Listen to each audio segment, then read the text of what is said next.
მეუღლე, შვილები და მშობლები.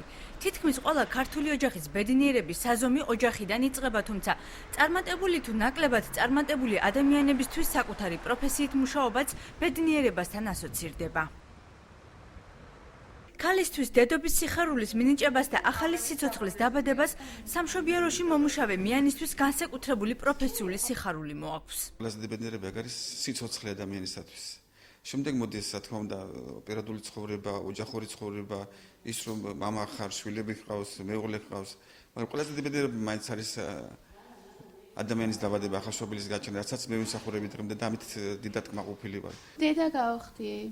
პირველად, ეს არის მნიშვნელოვანი ყველაზე და ყოველთვის. და ყველა დედას უსურვებ, რომ ბედნიერი იყოს. პირველად ოჯახი და შემდეგ სცენა. მაყურებელი და მათი ოვაცია ანიჭებს ყველაზე დიდ ბედნიერებას ბათუმის თოჯინებისა და მოზარდ მაყურებელთა თეატრის მსახიობს. მანანა გოგიტიძისთვის უმნიშვნელოვანესი ის როლებია, რომლებიც ყველაზე კარგად მოირგო და საკუთარი განცდა პატარა მაყურებელს გაუზიარა. როგორც დედა, როგორც მეუღლე, როდესაც ყველაფერი წესრიგში არის ოჯახში, ქვეყანაში, რა თქმა უნდა, ბედნიერი ვარ. მე როგორც მსახიობი, როდესაც სპექტაკლს ვითამაშებ მაყურებლის სტაჟში, ეს არის უდიდესი ბედნიერება. როლი, რომელიც კარგად გამოგივა, წარმატებას მოგიტანს და ბავშვების გახარებული თვალები.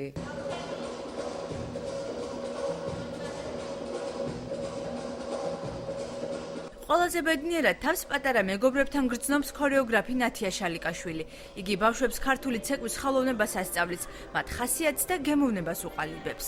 ბედნიერი ვარ იმით, რომ დღეს მაქვს იმის საშუალება, რომ შვიდად, ლამაზად, წყნარად, არანაირი სხვა ზედმეტი პრობლემის გარეშე უკვე შემიძლია, რომ შვიდი ნერვებით ვამეცადინო და ვასწავლო ბავშვები და ვაზიარო ქართულ ხელოვნებას. ეს არის ჩემთვის ბედნიერება. რომ ყოველი გათენება მიხარია იმით, რომ სამსახურში მოვდივარ. თუმცა მისთვის ბოლო 6 წლის განმავლობაში გამორჩეულად ბედნიერი 2014 წლის 28 თებერვლის დღე იყო, როცა სასამართლომ იგი სასჯელისაგან გაათავისუფლა. სულ ამბობდი, რომ აუცილებლად მოდადგება ის დღე, რომ მე ამ ყველაფერს დავკარგავ. არაფრით არ ველოდებოდი იმას, რომ ან გამანთავისუფლებდნენ, ან მოხდებოდა რაღაცა სასწაული.